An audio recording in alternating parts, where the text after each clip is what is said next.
O'zbekiston Respublikasi Prezidentining 2022-yil 2-martdagi qarori bilan Mudofaa vazirligi huzurida Vatan tayanchi bolalar va o'smirlar harbiy vatanparvarlik harakati faoliyatini tashkil etish to'g'risidagi qarori qabul qilingan. Mazkur qarorga muvofiq Vatan tayanchi bolalar va o'smirlar harbiy vatanparvarlik harakati davlat muassasasi bo'lib, buning asosiy ta'sischisi O'zbekiston Respublikasi Mudofaa vazirligi hisoblanadi.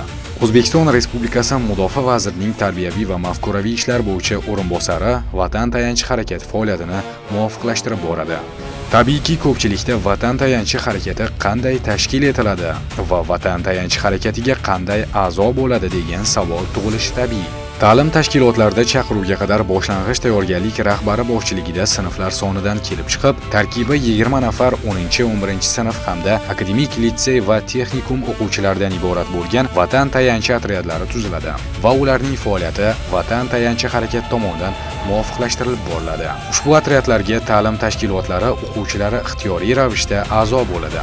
Vatan tayanchi otryadlariga qabul qilingan yoshlar har o'quv yilining oktyabr-noyabr oylarida va'da berish marosimlari tantanali o'tkaziladi va ularning har bir a'zosiga a'zolik emblema hamda guvohnoma topshiriladi.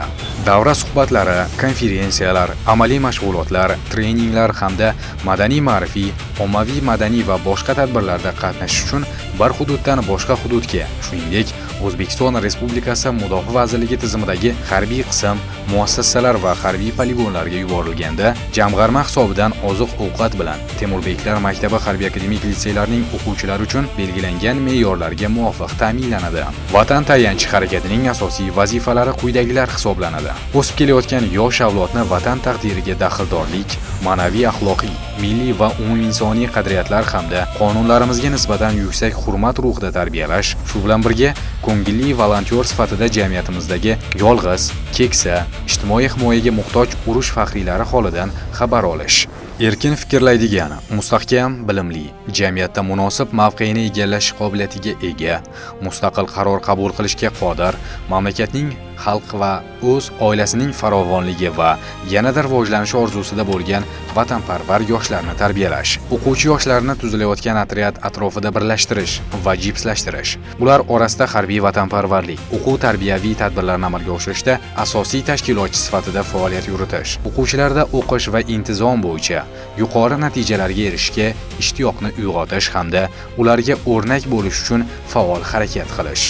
Tengdoshlarni vatanga sadoqat hamda o'ziga qat'iy ishonch ruhida tarbiyalash, o'qishi, intizomi va jismoniy ko'rsatkichlari past o'quvchilarga yuqori natijalarga erishishda ko'maklashish.